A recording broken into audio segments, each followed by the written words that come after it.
দালান কোঠা করে মানুষ কি করিবা। বিশ্বাসের কি আছে? হেরা তো আল্লাহর ওলি। তোরা যে মাজার টাজার ভাঙছো, তোরা তো জল্লিপুরে ছাই হয়ে যাবি। আরে হগা ও কি আল্লাহর ওলি? ওরা হইলে জোতার কালি। বন্ধু, ভার্সিটিতে পড়ছো, দেশটা স্বাধীন করছো, ভালো কথা। তা এই যে মাজার মোজার যে ভাঙতে আসো, এগুলোর পক্ষে কিন্তু আমরা ছিলাম না। এবারে তুই বন্ডমন্ডলের কথা কইস নি তো। তুই বন্ধু আছো, বন্ধুর জায়গায় থাকবে। বন্ডমন্ডলের কথা কবি না। আর মাজার শরীফ খুলেছে বন্ডগুলো তুই বিশ্বাস করো? হন বন্ধু, তোরে আমি অনেক বুদ্ধিমান মনে করছিলাম। তুই যে এই বন্ডলে সাপোর্টটা নো, এই লই যদি আরেক ফির কথা কও, তোর লগে বন্ধুত্ব থাকবে কিনা এটা ফির ভাববে চিন্তা কিন্তু আমার দেখা লাগবে। হন বন্ধু, তুই আল্লাহর অলিকে বিরুদ্ধে কথা কইস না। তোর যেটা ক্ষতি হইবে এটা মুই চাই না। হন বন্ধু, মোর চিন্তা তোর হারা লাগবে না। তুই যে বন্ডমন্ডল পক্ষে কথা কও, এগুলো বাদ দে, যাইয়ে নামাজ পড়, কামে দেবে।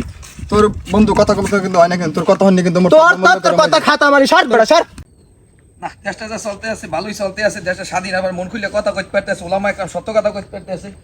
একাশলি কি আলো কাকু কামড়ি আয় আয় বাড়ি দিকলা কাম জীবনে বহুত করছ। আয় আয় কাম করবি আরে বেটা আয়। দেখছো দেশে যে কি পরিস্থিতি, বন্ড করে দেশে জায়গা নাই, বন্ড আর মার খায়। ওই যে ছাত্ররা মারছে। আরে বেটা দিতে সব ক্লিয়ার করে দিতেছে। এবারে এই হালাল হইলে ইমানদার শেষ করে দিতেছে মুসলমানের। পেট একটা লইয়ে বই দে হালা দিন সে আরে সবাই যে পাইছে দিলে শিরিক। এই শিরিক এই বিদাত দেশ দা চিরতার বিদায় করতে হবে, কেউ পায় না 17 বছরে।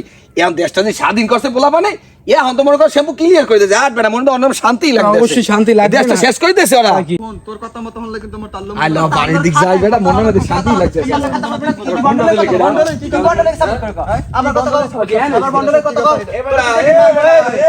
এ বেটারা রাস্তাটা কি তোর বাপে? রাস্তার উপরে যে চিংড়ি মাছটা সেটা সিনি অর্থাৎ মানুষজন যাইতে তা মোড়ে কি সমস্যাটা কোন জায়গাটায়? কাকু আমি চেতেন না কাকু, ওরে আমি এত বুঝাইতেছি, ও আমার বন্ধু, ওরে বুঝাইতেছি তুই বন্ড কথা কইস না। ও আমার লগে বন্ড সাপোর্ট টানতে আছে। বন্ড কিসের বন্ড আর কার বন্ড? কি আবার কি বন্ডলের কথা কইলি? বিষয়টা আসলে মাথা খেললে না। আরে কাকু, বাংলাদেশে যে একটা ওইরকম আছে না ড্রামের মতো, তার পক্ষ নিয়ে ও কথা কয়, হিনি লগে কথা কইছে, ওই মোর কলট মলট ধরে মারামারি শুরু হয়ে যেতে না টলি। আরে কাকু, দেশ স্বাধীন করছে ভালো কথা। তো এই যে আল্লাহর অলিগো যে মাজার টাজার যে ভাঙতে আছে, এটা তো মানতে পারতেছি না। এই তো দেশের ক্ষতি হইতে আছে। কেসলি কয় কি ফিটার খা।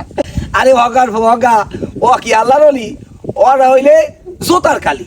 ওর হইলে আল্লাহর অলি নাম ফুটায়। আল্লাহর অলি হইলে হযরত শাহজালাল রাদিয়াল্লাহু তাআলা আনহু, আবার হযরত আমানত শাহ রাদিয়াল্লাহু তাআলা, খানজান রাদিয়াল্লাহু তাআলা আনহু। তারপর আমাকে ওই চরমনায় বিশ্বেই বাসি। তারপর যদি মনে করো ইয়া মনেও থাকে না সবকিছু, মির্জাগঞ্জ ইহুদ্দিন সাহেব আছে। এরা হইলে আল্লাহর অলি। আর এরা হইলে পেট পূজারি শয়তান। এরা মানুষের শিরিক কাজে ধাবিত করে। আল্লাহ বলছেন তোমরা আমার ইবাদত করো, কিন্তু যদি অন্যায় করো এটা ক্ষমা করার মালিক আমি, কিন্তু শিরিক করিও না। কাকু, শিরিক কথাটা কি? এটা তো বুঝলাম না। শিরিক কথাটা তো অর্থ তুই জানো না, একটু বুঝাই না, বুঝবে না। আমি তো ফিটার খাই।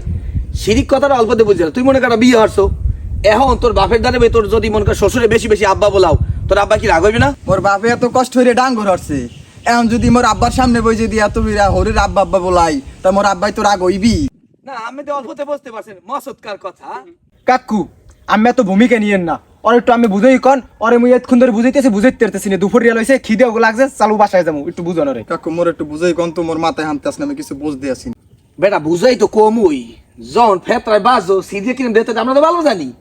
আসল কথা হইলে তুই একটা নিজে স্বীকার করলি যে বাপের দ্বারে বইয়া হরে যদি বেশি বেশি আব্বা বলাই নিশ্চয়ই রাগ হইবে, কারণ অনেক কষ্ট দিয়ে বানাইছে। তাই যে মহান আল্লাহ তাআলা তোরে আমারে হায়াত দিয়া রিজিক দিয়া এই জমিনে তো ফসল ফলায়, এই ফসল দিয়ে আমাকে আল্লাহ বাঁচাই রাখছে, সুস্থ রাখছে, কথা বলতে আসি।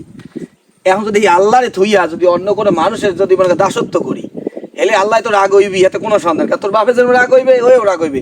তাই এখন আর চিন্তা করে দেখ, এই যে কুতুববাগি, রাজার বাগি, দেওয়ান বাগি, এরা হইলে মাজার পূজারি।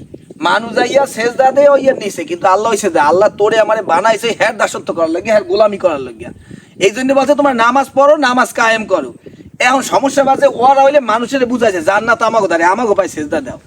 এইয়া আল্লাহ পাক রব্বুল আলামিন তো রাগ হয় কারণে যে সেজদা দেবি আমার, তোরে গোলাম হিসাবে বানাইছে দুনিয়ার বুকে, তোরে তুই মানুষের দাসত্ব করো কা।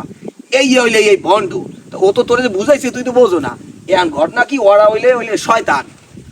ওরা বিভিন্ন জায়গায় মিডিয়া প্রচার করে আমরা এইসব, যার জন্য কথা বলো ই করা যাইবে না। আর অগো মধ্যে যারা আছে একেও তো ইমান নাই, একে আবার তবা পরি আবার ইসলামের সঠিক পথে আইতে হইবে। কারণ আল্লাহ কোনোদিনও বলে নাই যে তোমরা অগ সন্নিধি লাভ করো, আল্লাহ সন্নিধি লাভ করতে কইছে। আর একটা কথা হল যে কইলি না যে মাজার, ওরা যদি মাজারের পূজারি হয় হলে মাজার তো সর্বপ্রথম ওর কথা রাসূল পাক সাল্লাল্লাহু আলাইহি ওয়াসাল্লাম। এবার আবু বকর রাদিয়াল্লাহু তাআলা এই রকমের সিলসিলা যারা আছে তাবিন সিদ্দিকিন সুহাদা আম্বিয়া ইকরাম এ তো হ্যাঁ গো মাজার দেবে এইরকম মাজার দেবে। তবে আবার কইতে পারো তাই মাজার তাই হেরা তো আল্লাহর ওলি।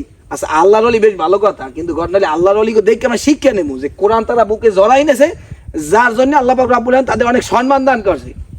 আমরা তাদের মাজারে যামু, নিজেরা নামাজ পড়বো, তাদের জন্য দোয়া করবো এবং আমাদের জন্য দোয়া করবো, এবং তাদের দেখে আমরা শিক্ষা নেবো যে তারা কোরআন বুকে জড়ে, তাদের সম্মান আল্লাহ বাড়াই দিয়েছে।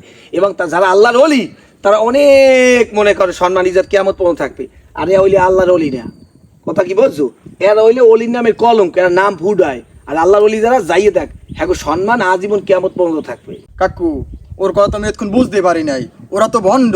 ওরা যে ভণ্ড না, তুই আর তোর বন্ধুর কথা ঠিক মতন ও যে ভাঙতে গেছে, তুই ওর লাগে অংশীদারিত্ব নেই, এটা সোয়া বইবি ফাও ঝগড়া না হইয়া ওর লাগে যাও, কাইলে একটা মাজার আছে এই ভাঙতে যাই ভেইতে আরে আমি কাকু কইছি কয়েক আল্লাহর ওলিকে সম্মান থাকবে কিয়ামত পর্যন্ত। আর ওরা হইলে ভণ্ড, ও কথা ভাঙা ভালো। তুমি আল্লাহর সাথে নিজে কাজ করছো। আচ্ছা, যা, যা, যা, যা, যা, যা, যা। এই চালা গেলাম ভালো থাক। কারণ ওই বস দাও কি কইছে কাকু মাজার